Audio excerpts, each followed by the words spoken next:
что касается Беларуси и круглого стола, знаете, я не специалист про Беларуси, и я очень не люблю французских или американских журналистов, которые приезжают на 2 дня до Варшавы и уже все знают.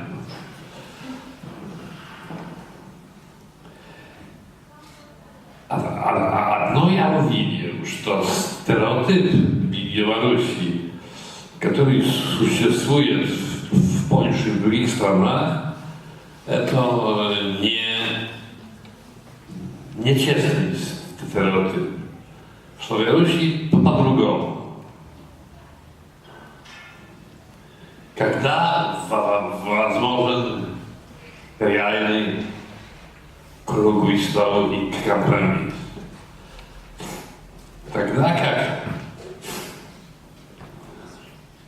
правительство или авторитарный лидер, как в Польше был генерал, когда он понимает, что уже нет ресурсов,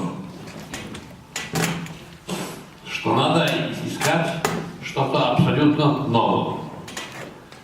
Пока он думает или он видит, что есть для него поддержка общества,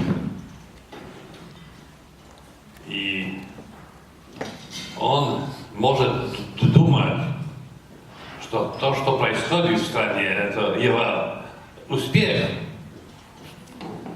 Ему круглый стол, ни компромисс не нужен.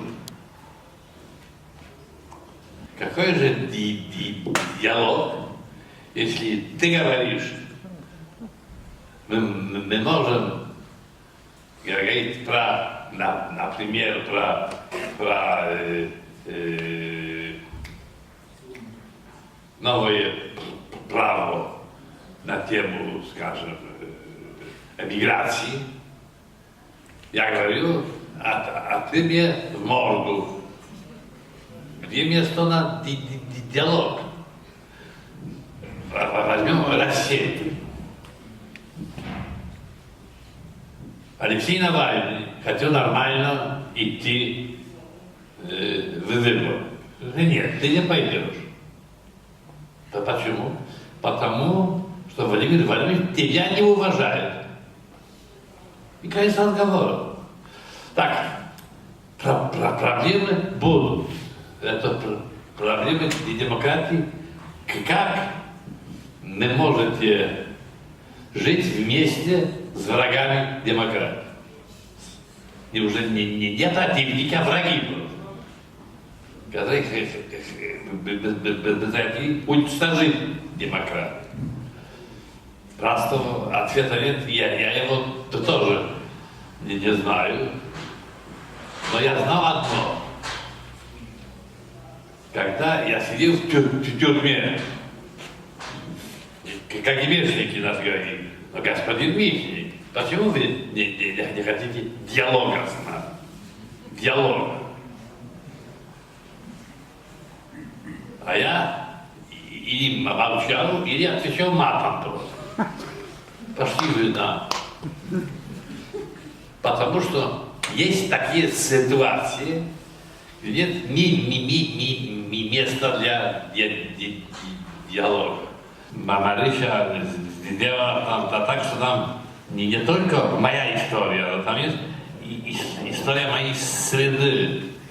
Как мы думали еще раньше, чем 80-й год, как мы строили гражданское общество и так дальше, и так дальше. Так, я думаю так, что очевидно у Беларуси есть шанс. Во-вторых,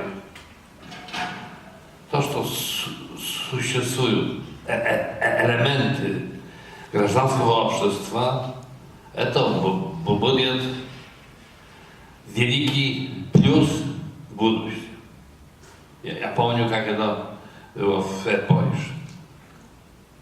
И еще те все, которые сегодня на стороне Луки, ведь они останутся в Беларуси.